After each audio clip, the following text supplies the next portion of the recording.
PDP के साथ आपकी वाबस्तगी थी, आपने बहुत अच्छा किया है पीडीपी के साथ, तो किन वजूहात की वजह से आपने पीडीपी को चयन रखा? देखो, वजूहत होती है जब आप किसी पार्टी में होते हैं तो आपका एक एस्पिरेशन होता है। आपने लोगों को, जिस तरह हमें पार्टी से उम्मीद होती है, हमारे लोगों और वोटरों को हमसे उम्मीद होती है। जब आप उनके मैंडेट को रिजेक्ट करेंगे, जब उनके एक जो उनके तवक्कात होते हैं उसके बराबर नहीं उतरेंगे, तो बड़ा दुख होता है कि कोई एक आदमी जो ना हमारी पार्टी से है, ना मुझे किसी से कोई, मैं किसी की मुखालफत नहीं करना चाहता, सारे अच्छे होते हैं पॉलिटिकल एक्टिविस्ट, लेकिन अगर कोई आदमी ना आपकी पार्टी में है, ना उसका बाप दादा, ना उसके खानदान का है, वो आधा घंटा पहले आके पार्टी ऑफिस में आके माल डलवाता है और आधे घंटे के बाद उस बंदे का अनाउंस हो जाता है मैंडेट, जिसको बेसिक मेंबरशिप भी नहीं है, तो ये बड़ा दुख होता है। और सबसे बड़ी तकलीफ तब होती है जब आपने सीनियर लीडरों को आप कॉन्फिडेंस में नहीं लेते, जब आप पार्टी अफेयर्स की बात जब करते हो, जब एक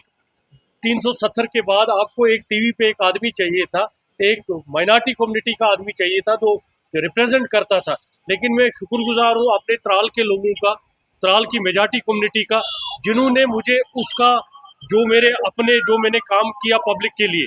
उसका सिला मुझे ऑलरेडी त्राल से मिला। उन्होंने मुझे अपना रिप्रेजेंटेटिव चुना, वहाँ के लोगों ने मेरे पे एतमाद किया। मैं उन्हीं लोगों के एतमाद में 4-5 दिन से कंसल्ट कर रहा था, और कल जब ये वाक़ा हुआ और मेरे जो अपने सारे वर्कर हैं उन्होंने मुझे कहा कि अब हम इस पार्टी के साथ नहीं रहना चाहते, मैं 2-4 दिन में त्राल में भी जाके एक जलसा करूँगा, तो आप देखेंगे कि हमारे जितने भी वर्कर हैं जो मेरे साथ वहाँ पे थे, जो पीडीपी पार्टी में थे, तो वो इंशाल्लाह हमारे साथ यहाँ होंगे। और आने वाले वक्त में, आने वाला जो वक्त है चुनाव का, तो आप खुद देखेंगे कि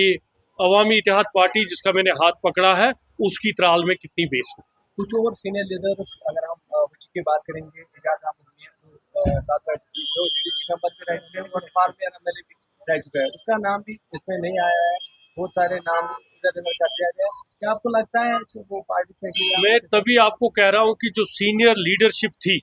उनको कंसल्ट नहीं किया गया। आप सबके नाम मैं नहीं लेना चाहता, क्योंकि मैं जब उस पार्टी को छोड़ दिया है तो मुझे उसका नाम लेने की ज़रूरत नहीं है,